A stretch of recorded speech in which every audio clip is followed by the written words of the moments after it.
సదస్సు వీరనారిమణుల ఆశయ సాధన సమితి తొలిసారి ఇది జరుపుకోవడం.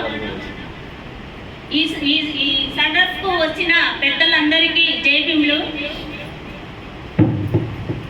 మన మహనీయులు సాగలైలమ్మ, సావిత్రిబాయి పూలే, రమాబాయి అంబేద్కర్, ఫాతిమా గారు లాంటి ఆ యొక్క వీరనారుల ఆశయాలను ప్రతి జనానికి, మహిళలకు తెలియాలని ఈ యొక్క సదస్సు పెట్టుకున్నాం. ఈ యొక్క సదస్సుకు వచ్చిన పెద్దలందరికీ మా యొక్క ధన్యవాదాలు. ఆ రోజు సావిత్రిబాయి ఒక మహిళ, ఆ రోజు ఆమె బయటకు వచ్చి చదువులు చెప్పకుంటే ఈరోజు మనం నలుగురం కూడా ఇక్కడ కూర్చొని ఒక మీటింగ్ పెట్టుకోకుండేవాళ్ళం. ఆ రోజు ఆ త్యాగాలు, అలాంటి త్యాగమూర్తులు బయటకు రాబట్టి అలా మహిళా సంఘాలని మనం పెట్టుకొని నడుపుతున్నాం. వాళ్ళంతా త్యాగం చేయకపోయినా వాళ్ళ ఆశయాలు కొద్దిగైనా జనాలకు తీసుకెళ్ళాలి. ప్రతి ఒక్క మహిళ కంకణం కట్టుకోవాలి. వాళ్ళు ఆ రోజు ఎవరు పిలవకుండా ప్రజల కోసం, మహిళల కోసం వాళ్ళు బయటకు వచ్చారు. ఇవాళ మనకు చదువుకుంటే కూడా మనం కనీసానికి బయటికి రావడానికి కూడా ఒక మనిషికి 10 సార్లు ఫోన్లు చేస్తేనే వస్తున్నారు. మీరు అలా కాదు. అందరూ ఈ అక్కగారు గ్రూప్లో చూసి వచ్చింది.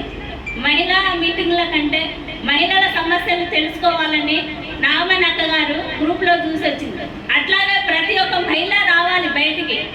మనం ఇంట్లోనే కూర్చుంటే మన బతుకులు ఇంతే ఉంటాయి. కాబట్టి మనం మన గురించి మనం తెలుసుకోవాలి. మన మహిళా శక్తి గురించి మనం తెలుసుకోవాలి అంటే మనం బయటికి రావాలి. ఆ యొక్క మహనీయుల వాళ్ళు చేసిన త్యాగాలు మనం కొద్దిగా మనం చేయకపోతే ఈ మహిళగా ఉండి కూడా వేస్ట్ అనిపిస్తుంది. ఈరోజు సావిత్రిబాయి, రమాబాయి ఇవాళ భారత రాజ్యాంగం అంబేద్కర్ గారు రాసిండు అంటే ఆ రోజు రమాబాయి ఆమె ఎంత త్యాగం ఉంటేనో ఇవాళ అంబేద్కర్ గారు ఆ చదువులు చదువుకొని మన మహిళా చట్టాలు మన ఇంతవరకు కూడా ఏ మంత్రులు కూడా చేయని త్యాగం ఆ రోజు మహిళా చట్టాలు ఉండాలని ఆయన మంత్రి పదవికి రాజీనామా చేసిన గొప్ప వ్యక్తి. ఆయన ఆ గొప్ప వ్యక్తి వెనక ఉన్న మహనీయులు మన రమాబాయి. ఆమె ఒక త్యాగాన్ని మనం అందరం గుర్తించుకోవాలి. ఆమె త్యాగం వల్లనే ఇలా అంబేద్కర్ గారు భారత రాజ్యాంగం రాసిండు. కాబట్టి మహిళా శక్తి గురించి మనం అందరం కూడా మన శక్తి ఏందో మనకు తెలియదు. ఇవాళ మనం ఇంట్లో ఉంటేనే, వండి పెట్టి ఇంట్లోనే ఉంటేనే మన ఇంటికే అంకితం అవుతాం.